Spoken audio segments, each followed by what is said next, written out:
اهلا وسهلا متتبعي كويزين سارة ديزاد. اليوم جيتكم بالوصفة بواحدة الوصفة اللي هي مقبلة الباذنجان، واحدة الوصفة سورية واسمها المكدوس. دوك نبداو مباشرة في الوصفة. نصلي على النبي، اللهم صل وسلم وبارك على سيدنا محمد وعلى آله وصحبه أجمعين. نبداو في الوصفة أو ميمطون نحكي لكم على هذه المقبلة. هنا اول حاجه نبداو بها نجول الباذنجان تاعنا، لازم يكون صغير بهذا الشكل ولا اكبر شويه، بصح الحبيبات الكبار ما يصلحوش لهذه الوصفه. هنا نجوزو نحيو لهم غير هذا هذا اللي يجي من الفوق، بصح هذا الشابو ما نحيوهش باش يحافظ لنا على الحبيبه تاع الباذنجان تاعنا. كي نطيبوها في الماء، اول حاجه المقبله تاعنا راح نطيبوها في الماء، نحولو كامل بهذا الشكل هكذا ونحطوه في طنجرة اللي نطيبو فيها. نكمل كامل الكميه بهذه الطريقه. هنا البنات تعودتوا معايا، نحب نوري لكم كلش. هنا في الباذنجان يجونا هاد الضرابيل اللي راكم تشوفوا فيهم منا يعني من بارتو في الحبه تاع الباذنجان. هنا بالموس نجوزو نحو هاد القشره اللي تجي هنايا، باش يعني الباذنجان تاعنا نكونوا غسلناه مليح، نقيناه مليح نحينا له كامل هاد الشوائب بهذه الطريقه. هاي ليك يعني انك تقريبا كملت الكميه. دوك نكملوا جميع المراحل مع بعض. هاي ليك شوفوا كيفاش نقينا حبيبه الباذنجان. هنا البنات بعد ما نقينا الكميه كامل تاع الباذنجان، شفتوني كيفاش يعني نحيت له هذوك الزوائد اللي يجوا في الحبيبه، نحينا هذاك الغصن اللي يجي هنا ونخلو هذا باش يحافظ على الحبيبه كما راكم تشوفوا هنايا.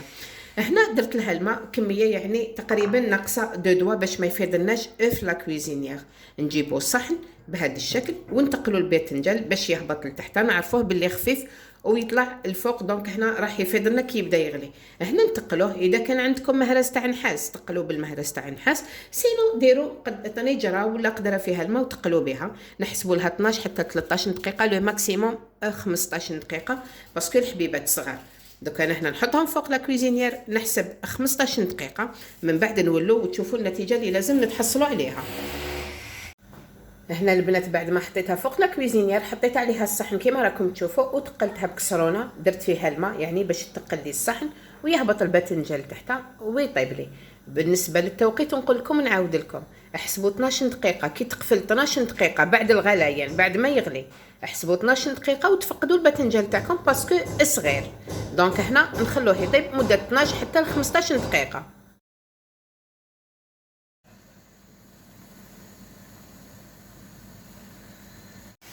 هنا البنات بعد ما جازت ربع ساعه نجوزو نشوفوا الباذنجان تاعنا اسكو طاب ولا لا.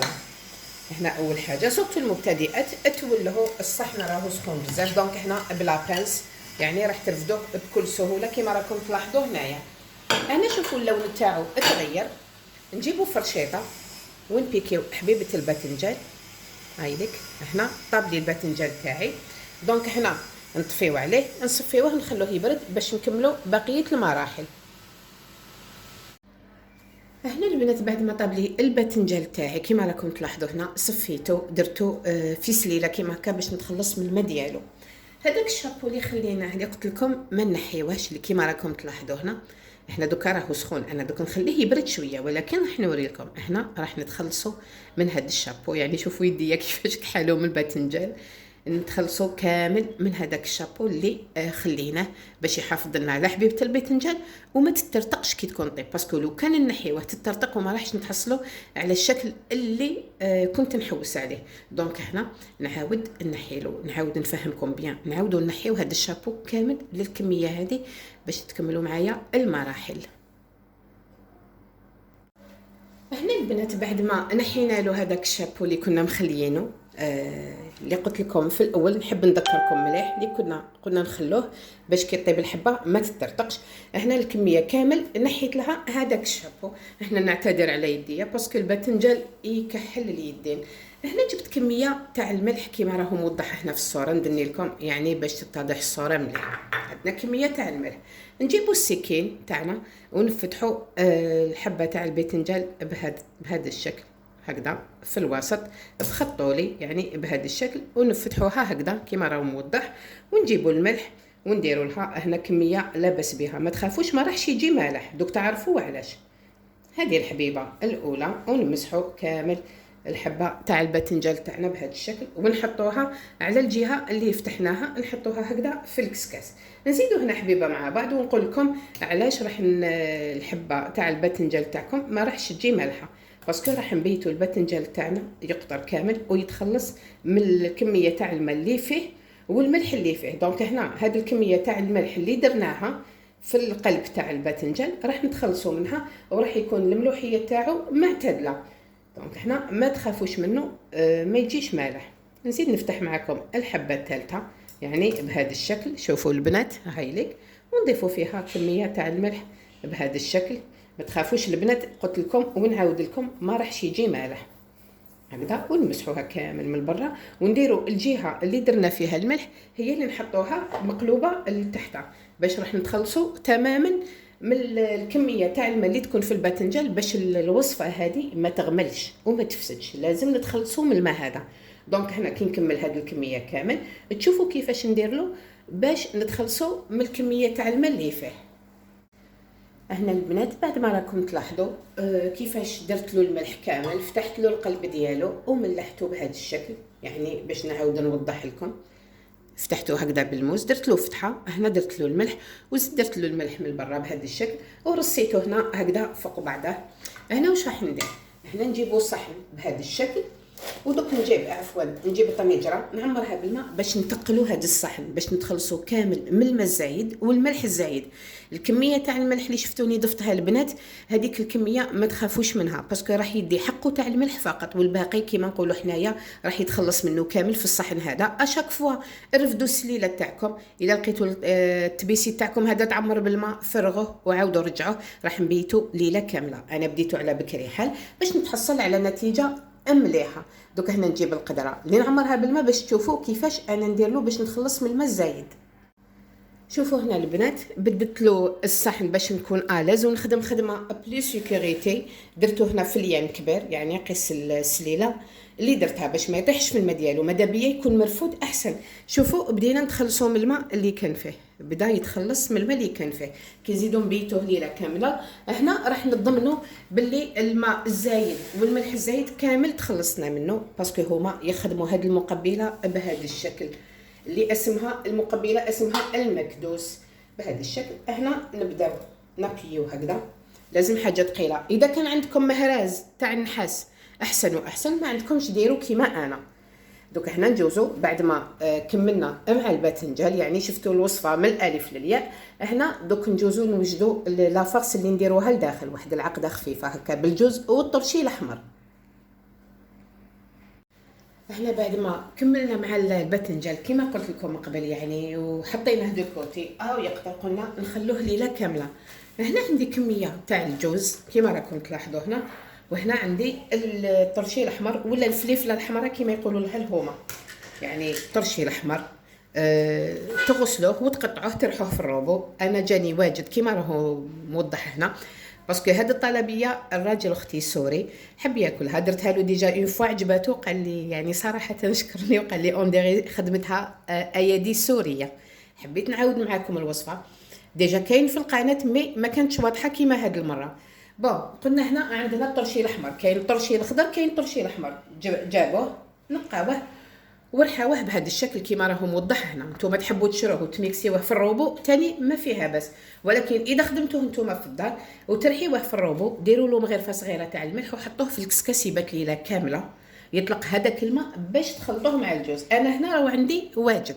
نعاود لكم بالنسبه للفلفل، اشروا واحد الرطل ولا كيلو تاع الفلفل الحلو الاحمر، فلفل الحلو الاحمر.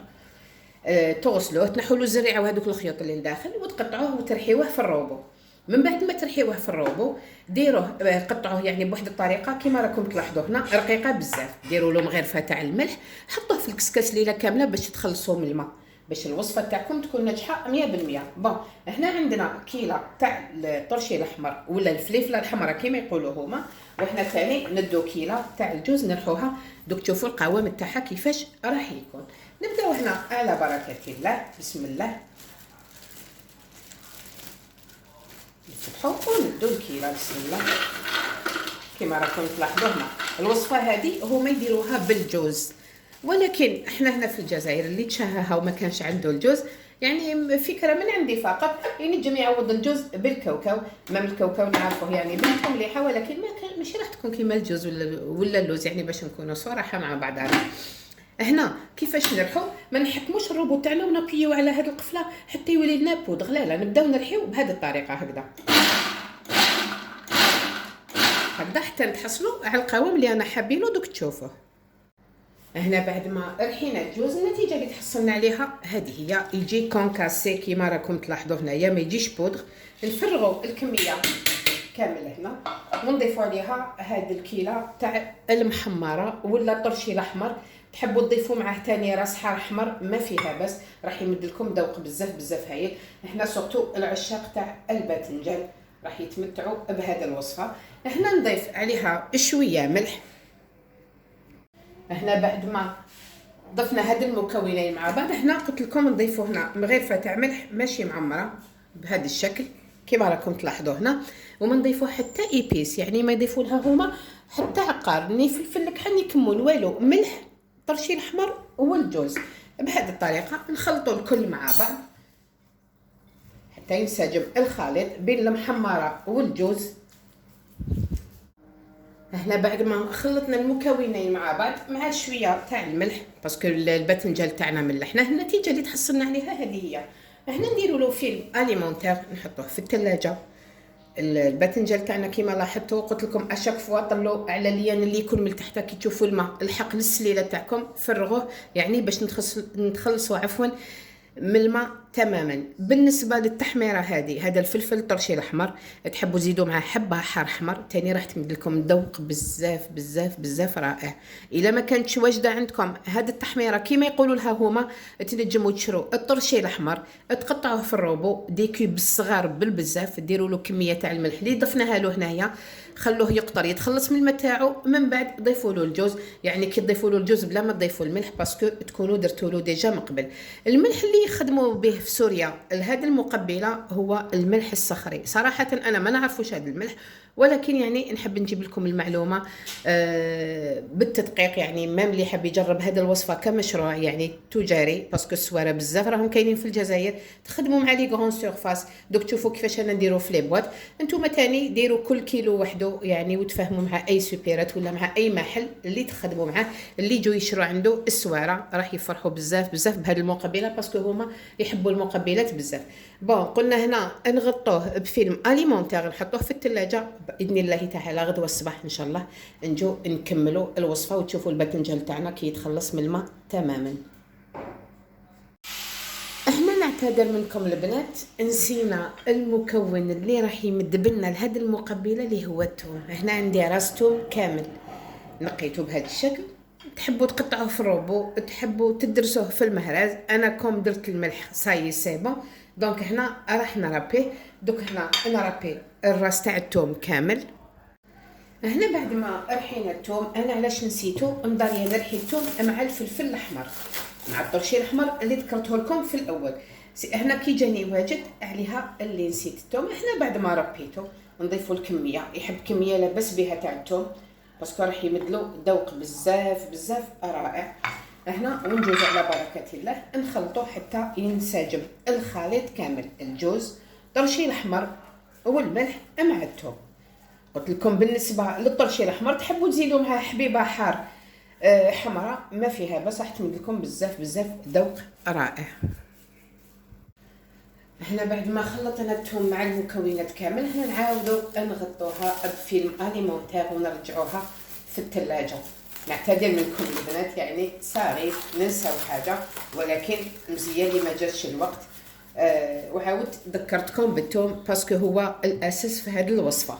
احنا نرجعوها للثلاجه ونتلاقاو بحول الله تعالى غدا بعد ما يكون الباذنجان تاعنا تخلص من الكميه تاع الماء اللي فيه تماما، نجوزو نكملوا بقيه الوصفه. هنا بعد ما خلينا الباذنجان تاعنا يعني بات 24 ساعه، هنا نجوزو نشوفوا النتيجه اللي تحصلنا عليها. في الليل بدلت له الصحن، درت له يعني الصحن اللي يدخل في السله باش يعصر لي كامل الماء ديالو. عفوا البنات هاولي شوفوا النتيجه اللي تحصلنا عليها. تخلصنا كامل من الماء ديالو هنا استغنيت كامل على الكميه تاع الماء اللي كانت فيه. شوفوا البنات، يعني نحيت له في الليل ودوك تاني زدت نحيت له، يعني باش تشوفوا هذا اللي بعد ما نحيت له عده مرات الماء اللي لازم نتخلصوا منه. دوك انا هنا نحي الماء هذا تماما. هنا بعد ما اقطرنا من الماء مليح، شفتوني يعني الماء اللي تخلصت منه الكميه شحال كانت. قلت لكم من البارح وانا يعني الكميه اللي ديرها نتخلص منها باش ما يطلعليش الماء للباذنجان يعني، وراح نعاود الخدمه من الاول. دونك هنا كنت اشاك فوا نتفقدوا نشوف الا طلق الماء نصفيه. هنا نجيبوا الباذنجان تاعنا، شوفوا كيفاش نشف تماما، يعني راح له كامل الماء اللي كان فيه. هنا نجوزو نعمروه بالعقده اللي وجدناها البارح اللي كانت الطرشيل احمر مرحي. قلت لكم ديروا له كميه تاع الملح وحطوه في الكسكاس حتى يتخلص من الماء ديالو ليله كامله. من بعد ضيفوا له الجوز وتتحصلوا على هذه النتيجه اللي راكم تشوفوا فيها. هنا راني نعمر فيه بهذه الطريقه ونزيد نحطوه في الكسكاس باش اذا كانت قطره تاع ماء يعني راح نتخلص منها. شوفوا النتيجه اللي تحصلت عليها ما شاء الله، تخلصت من الماء كامل يعني اللي كان فيه. باسكو علاش لو كان يقعد فيه الماء راح الوصفه يعني هاد المقبله ما تشد لكمش عام كامل. هاد المقبله تشد سنه كامله. هما يوجدوها، هذه هي المونه تاعهم، بيوجدوها في الشتاء وتقعد حتى للصيف. يحبوا هما هاد المقبلات يعني ما شاء الله، من بنتهم تحفه. بالنسبه للجوز تقدروا تشروا يعني كيما نقولوا حنا قيس 30,000 50,000 وانتم درتوا هاد الوصفه يعني صحيه بنينه. وش نقول لكم يعني جربوها ما راحش تندموا عليها. شوفوا البنات يعني الحبيبه راني درت معكم شحال من حبيبه كامل تخلصت من الماء. ما من البنه تاعهم في الملح اللي درناه البارح ادى الكميه اللي يسحقها، والملح الزائد هذاك تخلصنا كامل منه في الماء. علاش نديروا له الملح؟ باش نحافظوا عليه ما يعفنناش ما يصوفناش ويتخلص يعني من المروريه ديالو، ويجي الباذنجان تاعكم بنين وزيد اون بلوس يعني يجي حلو ما شاء الله. هذه هي زيد معكم هاد الحبيبه ونكمل كامل الكميه بهذا الشكل، يعني الكميه تاع الباذنجان. نقول لكم جربوها والله يا البنات غير، باسكو انا ضايقتها ديجا واحد البنه وش نقول لكم يا البنات، سورتو عشاق الباذنجان. بهذا الشكل نكملهم كامل بهذه الطريقه ونستفهم بهذا الشكل. لازم يكون عندكم كسكاس واحد اخر ماشي تتحط في سنيوه ولا صحن. دونك هنا نكمل كامل الكميه بنفس الطريقه. هنا البنات لو كانت تلاحظوا العقده اللي وجدناها شوفوا ما فيهاش كامل الماء، متخلصه تماما من الماء. وعلاش؟ باسكو الطرشي الاحمر هذاك يعني صفاوه تماما من الماء. المحمره قلت لكم جاتني واجده باش يعني نفهمكم في لي ديتاي تاع لي ديتاي، سورتو اللي داروها مشروع. بون اللي حبت ديرها مشروع دوك نعاودو نولوا الفلفل. اللي حبت ديرها مشروع زعما قال تخدم كل بلاره فيها رطل ولا كيلو، تشوف الباذنجان تاعها شحال شراتو عفوا تحسب لو بري، شحال استعملت الجوز توزنو تاني تحسب لو بري، الفلفل الحلو الثوم وزيت الزيتون باسكو دوك نغمروها كامل بزيت الزيتون نغرقوها. دونك هنا تحسب كامل هاد المكونات اللي شرات مع حقيدها وتتعامل مع لي سوبيرات سورتو في لي زوندغوا اللي معمره فيهم هذوما السواره. بالنسبه للعقده كي تخلصنا من الماء راح تساعدني هنا بزاف وكما نقولوا حنايا ما راحش تشكل لي عائق يعني باش نزيد نخليها تصفى لا دوزيام فوا. دونك هنا خلاص تخلصت من الماء البارح. دونك هنا غير نكمل الكميه نبداو نستفوها في لي بواط باش نديروا لها زيت الزيتون. هنا بعد ما كملنا الكميه كامل عمرناها بهذا الشكل. شوفوا البنات يعني باش تعرفوا باللي الوصفه تاعنا ناجحه. هنا شوفوا ما طلقت لي ولا قطره ماء، يعني الماء تخلصت منه تماما البارح من الباذنجان وزدت من الطرشي الاحمر يعني ما فيه ولا قطره ماء. هنا نجيبوا لي بواط اللي نعمروا فيهم هذا المكدوس هذه المقبله باش نفرغوا عليهم زيت زيتون. لازم كي تشروهم ولا يكونوا عندكم في البيت اغسلوهم بيان. اذا كانوا تاع الزجاج حطوهم في قدره فيها الماء خلوهم ميم موا 5 دقائق وهما يغليو باش نعقموهم. اذا كانوا تاع بلاستيك اغسلوهم بالماء سخون يغلي باش يتعقموا. دوك نجيب انا هنا على بركه الله لي بواط اللي راح نعمر فيهم. لي بواط هادو هما شريتهم يعني جدد، غسلتهم بيان رغونتهم بالجافيل وكامل وزدت درتهم في الماء سخون. غليت الماء سخون حطيتهم ان بون مومون وخليتهم يقطروا ما نشفتهمش يعني باش يبقاو لي معقمين. دوك نجوزو هنا على بركه الله. تشوفوا كيفاش نستف انا هاد المقبله. علاش عفوا علاش درت لي بواطون بلاستيك؟ باسكو هاد المقبله يعني تنجم تشد لكم حتى لسنه. دونك هنا نديرها في دو بواط، اون بواط واحده يحطوها في كونجيلاتور يعني باش تبقى مليحه. سينو هي لو كان تحطوها في مكان بارد ومظلم يعني ما فيهش الرطوبه راح تضاين لكم حتى العام، باش تكونوا عارفين. وهاد المقبله يعني ما تقعد صراحه. انا درتها لها في لي بواط هكذا اون بلاستيك يعني باش تكون الاز، وتحب تحطها في كونجيلاتور يعني هي حره.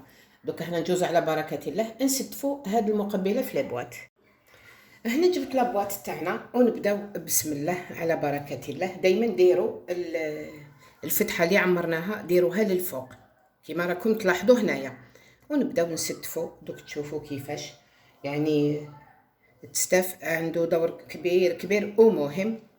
دونك هنا روحوا بالعقل بالعقل واستفوا حاجتكم باش تتحصلوا على النتيجه اللي ترضيكم وتضاين لكم الوصفه هذه، وما راحش كيما نقولوا تعبكم يروح خساره. شوفوا البنات يعني كاين حبيبات صغار كاين حبيبات كبار. هنا راح ندير شحال من صف فوق بعضها يعني حتى تعمر لي لابواط.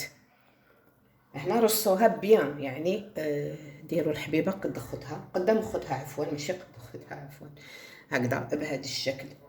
شوفوا البنات دائما الحله للفوق.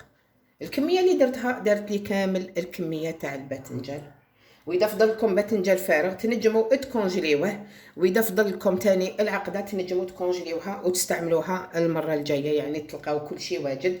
عمروا فقط بهذا الشكل حتى نكمل الكميه على حساب لابواط. هنا بعد ما ستفت المقبله ديالنا هكذا شوفوا شحال درت من صف هامليك ستفتها بهذا الشكل. هنا تحبوا تعمروها الفم يعني لهنا هذا الشيء يرجع لكم. انا هكذا نكتفي يعني باش تكون سيكوريتي وما يفرليش الزيت. هنا نجيبوا زيت الزيتون تاعنا ونبداو نفرغوا عليها بهذا الشكل. لازم تفيض بزيت الزيتون، لازم الزيت الزيتون يغطيها باش ما تفسدش. وهذه هي البنه ديالها يعني ميم زيت الزيتون تاعها تاكلوه دوا ما تخافوش. وزيدون بلوس يعني ميم تنجموا تستعملوه في لي صالات، تستعملوه في عده اشياء ما راح يصرالو والو، او كونترير يزيد يولي بنين. انا هنا بعد ما عمرتها دوك نغطيها وتشوفوا كل شيء بحول الله تعالى على طاوله التقديم.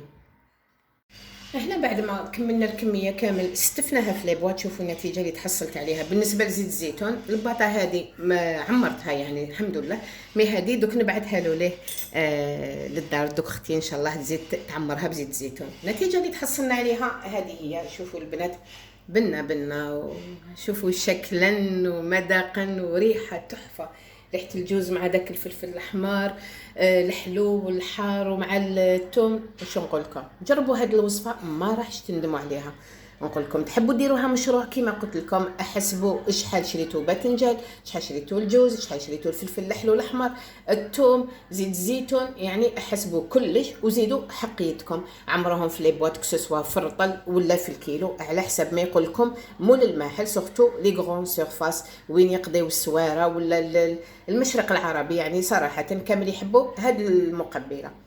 قولكم نعتذر منكم كي غبت هاد الايامات لي ظروف. ان شاء الله ما نزيدش نغيب عليكم. نقول لكم تهلاو في روحتكم وجربوا الوصفه ودعوا لي.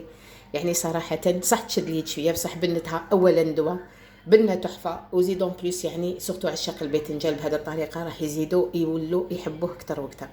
تهلاو في روحتكم. الوصفه الجايه سلام سلام. برك حبيت نزيد لكم معلومه البنات عفوا اللي ما غير فالي تجبدوا بها ما تعاودوش ترجعوها في لابواط سورتو اذا ذقتوا بها باش المقبله ديالكم هذه تشد لكم وقت طويل. يعني نحب نقول لكم كامل لي زيتاب ما غير فالي تجبدوا بها ما تعاودوش تردوها في لابواط.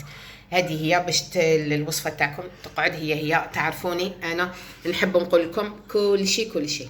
هذه هي الخاتمه. نقول لكم شكرا المتتبعين ديالي جدد ولا القدم واللي شاف الفيديو يزيد يكرمني بهذاك الجام وتعليق شباب. الله يرضى عليكم. تهلاو في روحتكم. سلام.